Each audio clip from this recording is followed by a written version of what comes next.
The unexpected encounter. The vast emptiness of space stretched before the HFY horizon, Earth's most advanced exploration vessel to date. Captain Lydia Reeves stood on the bridge, her weathered face illuminated by the glow of holographic displays. 20 years of space exploration had etched fine lines around her eyes, but had done nothing to dim the curiosity that burned within them. "Captain, we're detecting unusual energy patterns at coordinates 347.82 by 915.63, announced Lieutenant Marcus Chen, his fingers dancing across his sensor station. "It's unlike anything we've encountered before." Lydia stroked her chin thoughtfully. The horizon had been pushing the boundaries of known space for 6 months now, venturing farther than any human ship before it. "Put it on the main display, Lieutenant." The holographic projection at the center of the bridge shifted, revealing a strange rippling effect against the backdrop of stars. It resembled a curtain of energy, shimmering with patterns too regular to be natural. "Analysis, Dr. Okafor." Lydia turned to her chief science officer. Dr. Amara Okafor studied her readings with intense concentration. Her dark eyes narrowed as data scrolled across her screens. "It appears to be some kind of boundary marker, Captain. The energy signature is consistent with advanced quantum manipulation, far beyond our current capabilities. If I had to guess, I'd say it's artificial." A ripple of excitement passed through the bridge crew. After centuries of searching the stars, had humanity finally found evidence of another technological civilization? "Are there any vessels or structures nearby?" Lydia asked. "Nothing on sensors, Captain," Chen replied. "But the boundary itself is generating interference. There could be something on the other side we can't detect." Lydia made her decision quickly. "Approach slowly, yellow alert. Shields up as a precaution." She tapped her comm badge. "All senior staff to the bridge. We might be about to make history." As the horizon edged closer to the mysterious boundary, the ship's sensors began to penetrate the interference. Chen's console suddenly lit up with alerts. "Captain, I'm detecting multiple vessels on the other side. Large ones. They're altering course to intercept." "Open a channel, all frequencies," Lydia ordered, straightening her uniform, "and initiate first contact protocols." For nearly 3 centuries, humanity had prepared for this moment. The United Earth Space Agency had entire departments dedicated to potential alien encounters, with thousands of diplomats, linguists, and scientists ready to facilitate peaceful communication with extraterrestrial intelligence. "Channel open, Captain," announced Communications Officer Ilara Voss. Lydia took a deep breath and spoke with clear authority. "This is Captain Lydia Reeves of the Earth Science Vessel Horizon. We are an exploration ship from the planet Earth, approaching in peace and friendship. We seek communication and understanding between our peoples." The bridge fell silent as everyone waited for a response. Seconds stretched into minutes of tense anticipation. Then, abruptly, the main view screen flickered to life, revealing a being unlike anything they had seen before. It had a tall, slender frame with 6 limbs arranged symmetrically around a central torso. Its skin was a metallic blue-gray that seemed to shift with subtle iridescence. Where a human would have a face, this being had a collection of sensory organs arranged in a circular pattern around what appeared to be a speaking apparatus. "Human vessel," the alien said in perfect English, causing gasps around the bridge. "You have entered restricted space belonging to the Galactic Confederation. Your presence here is unauthorized and unwelcome." Lydia maintained her composure despite her shock. "We apologize for any territorial violation. We were unaware of your presence or boundaries. May I ask how you're able to communicate in our language?" The alien-speaking apparatus pulsed with light as it responded. "The Confederation has been observing your species for 300 of your years. Your languages are primitive and simple to decode. You have remained within your designated developmental zone until now." A chill ran down Lydia's spine. 300 years of observation. A designated zone. The implications were staggering. Humanity had been contained like animals in a wildlife preserve. We would welcome the opportunity to establish formal diplomatic relations with the Confederation, Lydia offered, keeping her voice steady despite the indignation rising within her. That will not be necessary, the alien replied with what sounded like condescension. Your species lacks the technological and social development to warrant inclusion in Confederation affairs. You will return to your developmental zone immediately. This is not a request. The transmission ended abruptly, leaving the bridge in stunned silence. Well, Lydia said after a moment, that was remarkably rude. A nervous chuckle rippled through the crew, breaking some of the tension. Captain, Chen reported, the alien vessels are maintaining position approximately 100,000 kilometers from our location. Their power signatures suggest weapons capabilities far beyond our own. Lydia began to pace the bridge, her mind racing. Dr. Okafor, what can you tell me about their technology based on what we've seen? Amara studied her readings. Their energy utilization is at least a century ahead of ours, possibly more. The boundary itself appears to be a form of space-time manipulation we've only theorized about. However, she paused, frowning at her console. Go on, Doctor, Lydia encouraged. Their approach is remarkably predictable. Their formation hasn't deviated once since they detected us. It's as if they're following a script. Lydia raised an eyebrow. Predictable. Interesting. Protocol dictated that the Horizon should retreat and report this encounter to Earth Command. It was the safe, responsible choice. But something about the aliens' dismissive attitude bothered Lydia deeply. They've been watching us, she said aloud. Containing us, deciding our place in the universe without our knowledge or consent. And now they expect us to slink away at the first sign of their disapproval. Captain, Voss interjected cautiously. They did imply they could force us to leave.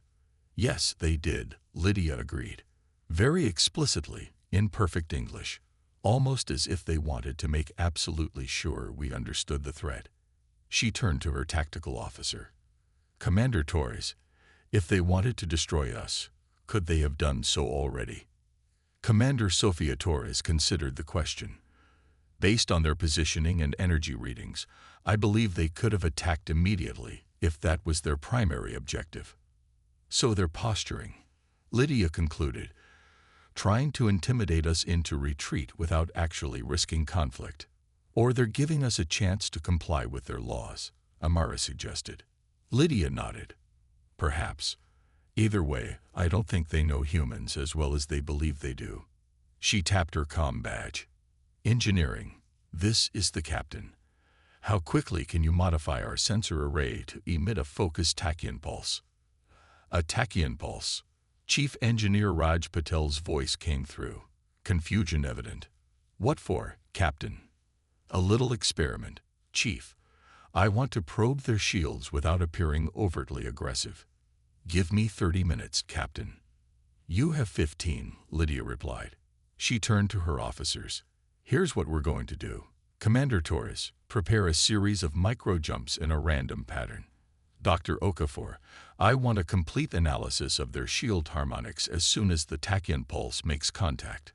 Lieutenant Chen, monitor their communication frequencies for any internal chatter our presence might have generated. Captain, Voss said hesitantly, are you sure this is wise? We're significantly outmatched. Lydia's expression softened. I understand your concern, Ilara. But consider what just happened. An advanced civilization has been watching humanity, containing us without our knowledge. They've decided our fate without consultation or respect. If we retreat now, we establish a precedent that humans can be frightened into compliance with a single threat. She looked around at her crew, meeting each person's eyes. I'm not suggesting we fight a war we can't win. But I am suggesting we show these Confederation representatives that humans don't scare easily, and we don't accept arbitrary limitations on our growth. 15 minutes later, the plan was executed with precision. The tachyon pulse, harmless but informative, washed over the alien vessels. Before they could respond, the Horizon performed a series of short, unpredictable jumps, appearing at different coordinates around the alien formation. Their shields are adapting. Amara reported excitedly. But I've got what we need. Their shield frequencies operate on a predictable mathematical progression. If we needed to, we could calibrate our own systems too. They're hailing us again, Voss interrupted. The alien reappeared on screen, its sensory organs pulsating with what Lydia interpreted as agitation. Your provocative actions will not be tolerated. This is your final warning. Lydia smiled pleasantly. I apologize for any misunderstanding. We were merely conducting standard exploratory maneuvers to better understand our environment. It's a human characteristic. Curiosity sometimes gets the better of us. The alien seemed momentarily taken aback by her casual response. Your primitive displays do not impress the Confederation. You will depart immediately. Actually, Lydia replied, leaning forward, I've been thinking about your earlier statement. You mentioned that we lack the development to warrant inclusion in Confederation affairs. I'm curious, what criteria do you use to determine a species' status? This discussion is irrelevant. Comply or face destruction. It seems quite relevant to me, Lydia countered. After all, if we're going to establish a long-term relationship between humanity and the Confederation, understanding your social hierarchy is important. There will be no relationship, the alien stated flatly. Lydia's smile widened. I think you'll find that humans are rather persistent when it comes to making new friends. In fact, I'd like to propose a meeting between your representatives and mine, perhaps aboard your vessel, as a gesture of our trust. For the first time, the alien appeared genuinely confused. Its sensory organs contracted and expanded rapidly, and it turned slightly as if consulting with someone off-screen. Your behavior is unexpected, it finally said. I get that a lot. Lydia replied cheerfully. Now about that meeting. After a tense silence, the alien spoke again. The High Arbiter will consider your request. Stand by for further communication. As the screen went dark, Lydia turned to her stunned crew with a triumphant smile. Captain, Torres said with growing admiration, did you just invite yourself aboard an alien spacecraft that was threatening to destroy us? Indeed I did, Commander, Lydia replied. Let's see if they're as predictable as their shield frequencies suggest. 2 hours later, they had their answer. The Confederation had agreed to a meeting, not as equals, but as judges summoning the accused. It wasn't ideal, but it was a foot in the door. And if there was one thing humans excelled at, it was finding opportunity in the smallest opening. Prepare a delegation, Lydia ordered. It's time to show the galaxy what humanity is really made of. The diplomatic dance. The interior of the Confederation flagship was a marvel of engineering that would have sent Earth scientists into raptures. Crystalline corridors stretched in perfect geometric patterns, bathed in a soft light that seemed to emanate from the walls themselves. Captain Lydia Reeves walked with confident strides, flanked by Dr. Amara Okafor and Commander Sofia Torres, surrounded by a contingent of Confederation guards. Their hosts, who had identified themselves as the Valtraxians, moved with fluid grace that belied their unusual physiology. Their metallic blue-gray skin caught the light as they led the human delegation deeper into the massive vessel. Your ship will remain under surveillance during these proceedings, stated their escort, who had introduced himself as Subarbiter Nexus. Any attempted communications or movements will result in immediate termination of this meeting. Understood, Lydia replied pleasantly. Though I assure you my crew has strict orders to behave themselves. What she didn't mention was that those orders included several contingency plans developed during the 6 hours it had taken for the Confederation to decide whether to accept her proposal for a meeting. They were led into a vast chamber dominated by a circular platform surrounded by tiered seating. Lydia recognized the setup immediately. This was not a meeting room, but a judgment hall. The Confederation had no intention of negotiating. They meant to deliver a formal censure. At the highest tier sat a Valtraxian whose sensory organs were adorned with intricate metallic decorations. Beside this figure sat several others with similarly decorated but less elaborate appendages. The High Arbiter will now address the human delegation, Nexus announced. gesturing for Lydia and her officers to stand on the central platform. Lydia stepped forward confidently, shoulders back, chin high. If they wanted to treat this as a trial, so be it. She'd been in tougher situations. The High Arbiter's voice resonated through the chamber without apparent amplification. Representatives of Earth, you stand before the Galactic Confederation Council charged with territorial violation, technological misappropriation, and disrespect of superior authority. Quite an impressive list for our first day in the neighborhood, Lydia remarked with a smile that caused murmurs among the assembled aliens. The High Arbiter's sensory organs contracted. Your species' tendency toward inappropriate levity is noted. For 300 cycles, we have observed humanity's development. You have progressed faster than anticipated, but remain woefully immature as a civilization. With respect, High Arbiter, Lydia replied, we find it difficult to accept judgment from a civilization that has been watching us without our knowledge or consent. On Earth, we call that invasive surveillance, not benevolent observation. More murmurs rippled through the chamber. The High Arbiter's appendages vibrated in what Lydia interpreted as agitation. The Confederation has existed for 50,000 of your years, the High Arbiter stated.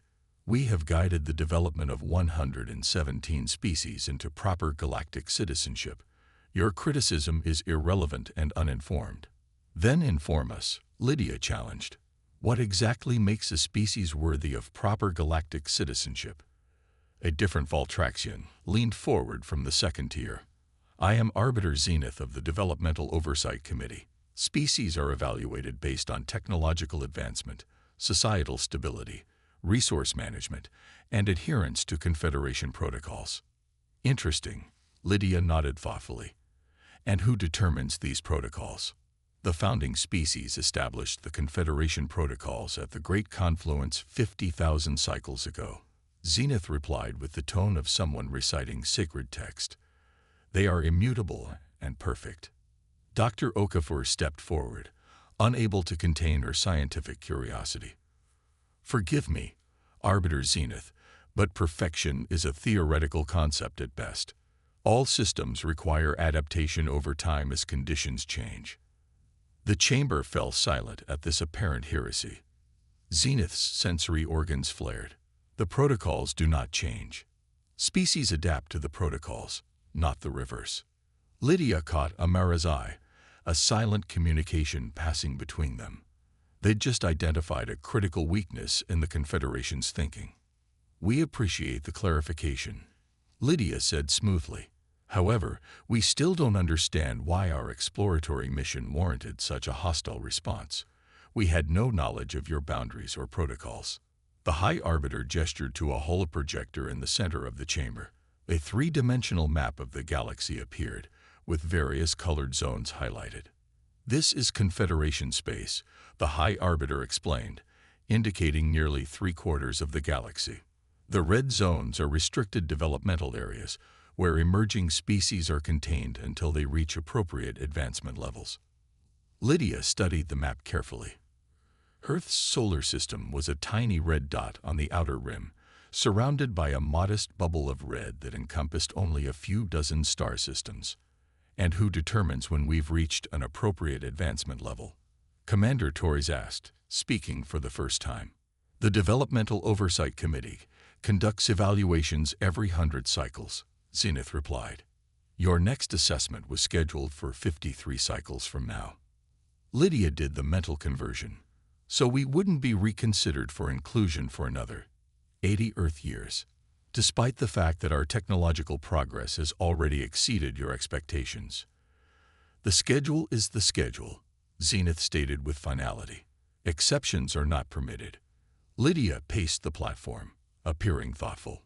In reality, she was cataloging every bit of information about Confederation society that might prove useful. Their rigidity, their devotion to ancient protocols, their apparent inability to adapt. These were all potential leverage points. High Arbiter, she said at last, we seem to have reached an impasse. You believe humanity should return to our developmental zone and wait patiently for your committee to evaluate us on your timetable. We believe we have the right to explore the galaxy without arbitrary restrictions imposed without our consent. It is not an impasse, the High Arbiter replied. It is a directive that you will follow. Lydia smiled. Actually, I've been reviewing your own statements carefully. You said species are evaluated based on technological advancement, societal stability, resource management, and adherence to Confederation protocols. We've demonstrated technological advancement by reaching your boundary.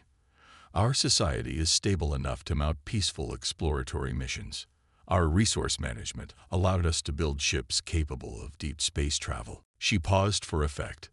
The only criterion we haven't addressed is adherence to Confederation protocols, which we couldn't possibly adhere to since we weren't informed of their existence until today. A ripple of conversation spread through the chamber. Lydia had found a logical inconsistency in their own system, and the Confederation representatives seemed unsure how to respond. An older Valtraxian with faded coloration stood from the third tier. I am Elder Cronus of the Historical Records Division. The human's argument has some merit under subsection 7.3 of the Developmental Integration Protocols. A species cannot be judged non-compliant with rules they have no knowledge of. The High Arbiter's sensory organs contracted to pinpoints. Elder Cronus, your input is noted but irrelevant. The humans violated Confederation space after encountering our boundary. Actually, Lydia interjected, we approached the boundary in peace, identified ourselves, and only remained when invited to this meeting. At no point did we knowingly violate your protocols. You performed unauthorized scans of our vessels. Subarbiter Nexus exclaimed. We conducted standard exploratory procedures to understand our environment. Lydia corrected. As visitors to a new region, it would be irresponsible not to gather data for safety purposes. If specific scanning protocols exist, we would be happy to comply with them now that we're aware of them. Dr. Okafor suppressed a smile. Captain Reeves was systematically using the Confederation's own rigid thinking against them, finding loopholes and exceptions that their absolutist mindset struggled to counter. This discussion has exceeded its allocated time. The High Arbiter announced abruptly. The Council will deliberate on the human status. You will be returned to your vessel to await our decision. Before we conclude, Lydia said quickly, I would like to invoke subsection 12.1 of the Developmental Integration Protocols. The chamber erupted in confused murmurs. The High Arbiter's appendages trembled visibly. How do you know of subsection 12.1?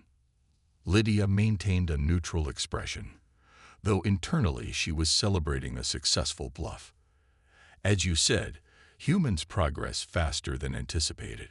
During our brief interaction, we've been analyzing Confederation communication patterns and inferring your protocol structure. If I've correctly understood subsection 12.1, it allows for an expedited evaluation when extraordinary circumstances warrant it. Elder Cronus rose again, his voice quavering with age. The human is correct. Subsection 12.1 was established during the Nelvarian crisis, when rapid integration became necessary for mutual defense. There is no crisis here, the High Arbiter objected. I would argue there is, Lydia countered. A previously unknown species has reached your boundaries centuries ahead of your projections.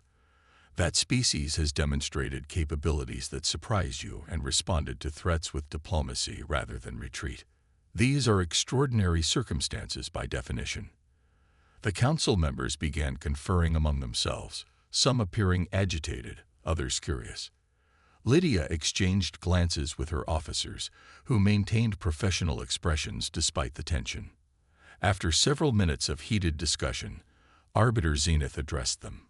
Captain Reeves, while your interpretation of subsection 12.1 is questionable, the Council acknowledges that your species' accelerated development warrants closer examination. What form of expedited evaluation do you propose? This was the opening Lydia had been working toward. I propose a demonstration. Allow my crew to solve a problem of your choosing, something that would test our technological capabilities, resource management, and societal cooperation. Judge us by our actions rather than by rigid timelines. And if you fail, the High Arbiter asked, then we will return to our developmental zone without further argument and await your scheduled evaluation in 80 years, Lydia replied confidently. The High Arbiter's sensory organs pulsed rapidly as it considered the proposal. And if you succeed, then the Confederation acknowledges humanity as a species worthy of galactic citizenship with all rights and responsibilities that entails.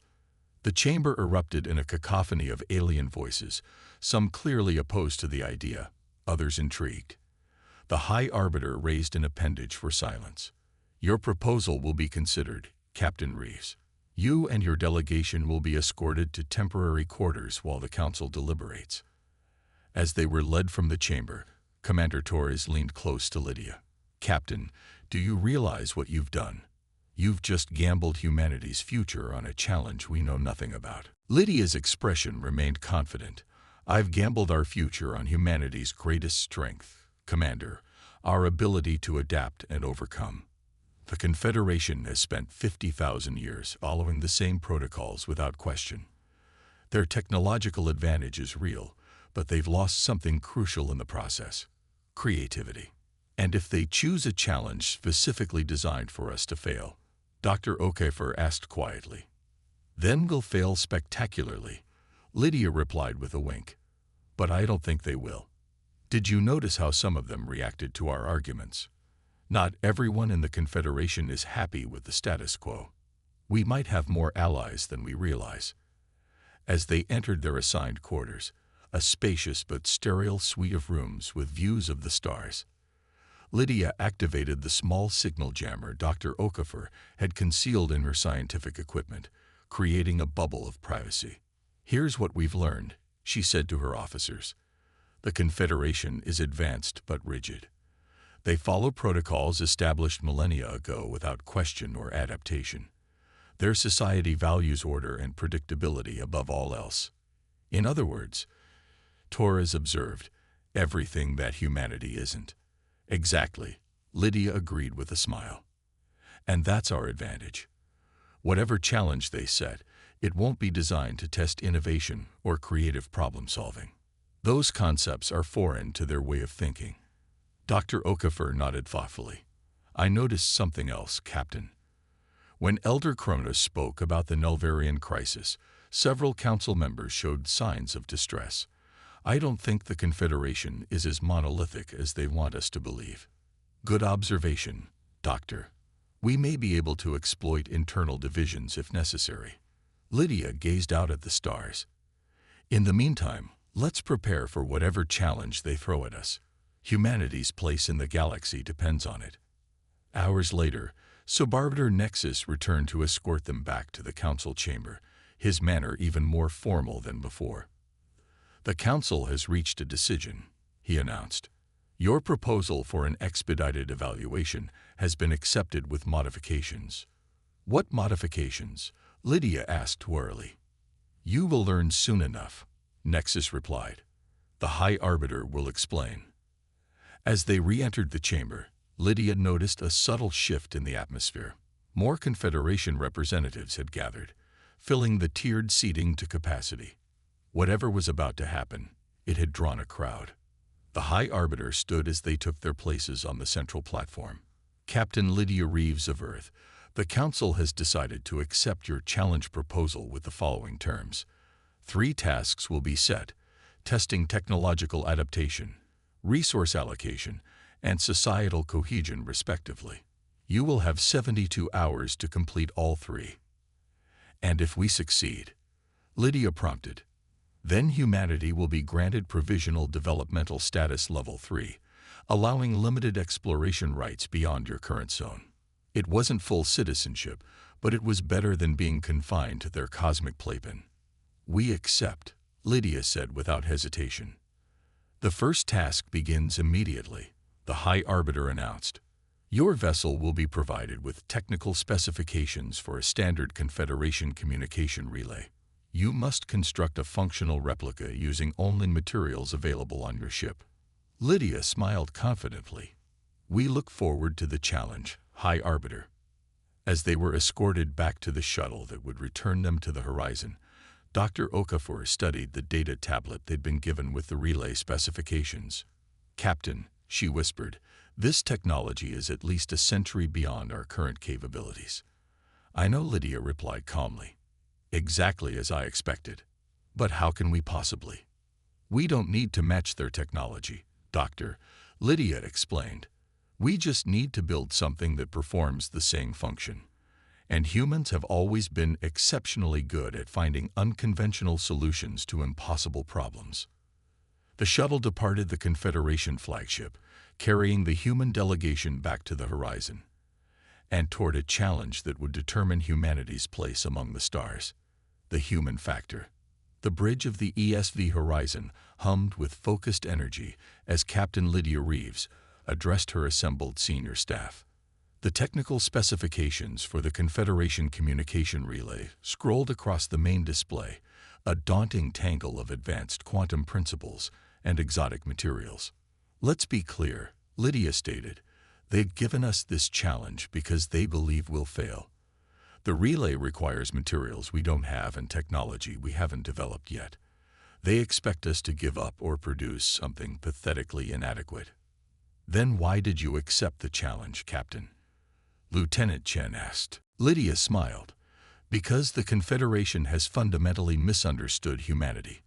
They see our technological limitations, but miss our greatest strength. We don't think like they do." She turned to her chief engineer. "Raj, you've had a chance to study the specifications. What are your thoughts?" Chief Engineer Patel scratched his beard thoughtfully. "The relay functions as a quantum entanglement communicator. It creates stable micro-wormholes for instantaneous data transfer across vast distances. We don't have the technology to replicate that, but we might not need to." "Go on," Lydia encouraged. "The specifications define what the device must do, not exactly how it must do it," Raj explained, his eyes lighting up with the excitement of a challenging problem. "If we focus on achieving the same end result through different means, we might have a chance." Dr. Okafor nodded in agreement. "I've been analyzing their quantum matrix design. It's elegant but unnecessarily complex, almost as if they've been using the same design for centuries without optimization. That fits with what we've observed about their society," Commander Torres noted. "They follow established patterns without questioning or improving them." "So what do you propose?" Lydia asked her team. Raj grinned. "A hybrid approach. We use our experimental quantum entanglement lab, the one designed for long-range sensor enhancement, and repurpose it as the foundation. Instead of trying to create stable micro-wormholes like they do, we could use a modified version of our tachyon communication array to achieve similar results. It won't be as elegant or efficient," Dr. Okafor cautioned, "but it might function well enough to pass their test." "Make it happen," Lydia ordered. "You have 24 hours. As her team dispersed to begin work, Lydia turned to Commander Torres. "We need to prepare for the other two challenges as well." The Confederation mentioned tests of resource allocation and societal cohesion. "Any thoughts?" Torres considered the question carefully. "For resource allocation, we should inventory everything on the ship, not just official supplies but personal items too. We might need every scrap of exotic material we can find." "Good idea." "And for societal cohesion, that's harder to predict," Torres admitted. "But based on what we've seen, I suspect they'll test our ability to make collective decisions under pressure. The Confederation seems to value order and conformity. They might expect us to operate with a similar hierarchical structure." Lydia smiled. "Which gives us another advantage. Humans thrive in chaos. We adapt, we improvise, we overcome. Make sure everyone on board understands that whatever happens, creativity and initiative will be our greatest assets." For the next 24 hours, the horizon became a hive of collaborative innovation. Crew members from all departments contributed ideas and expertise to the relay project. The mess hall was converted into an auxiliary engineering bay. Off-duty personnel volunteered their time. When Chief Paddle discovered they needed a rare isotope of boron for a critical component, 3 science officers remembered the boron nitride cookware in the galley. Not quite the right formulation, but close enough that they could modify it. By the time Subarbiter Nexus arrived to inspect their progress, the humans had constructed a device that bore little resemblance to the elegant crystalline structure shown in the Confederation specifications. Instead, their relay was a functional if inelegant assembly of repurposed parts, innovative workarounds, and creative solutions. Nexus's sensory organs contracted at the sight. This does not match the provided specifications. It performs the same function, Lydia countered confidently. The challenge was to create a functional replica, not an identical one. Demonstration required, Nexus demanded. Chief Patil activated the device. A series of lights flickered across its surface as it powered up, and the distinctive hum of the tachyon array filled the room. On the monitoring screen, quantum entanglement metrics appeared, showing a stable connection. The relay is now linked to our shuttle's communication system, Raj explained. We'll send a data packet through our device, and it should appear instantaneously on the shuttle, bypassing normal subspace transmission delays. He pressed a command sequence, and complex data began streaming through the relay. On the secondary screen showing the shuttle systems, the data appeared with no measurable delay, exactly as a Confederation relay would function. Nexus's sensory organs pulsed rapidly as he studied the readings. Unexpected approach, unorthodox components.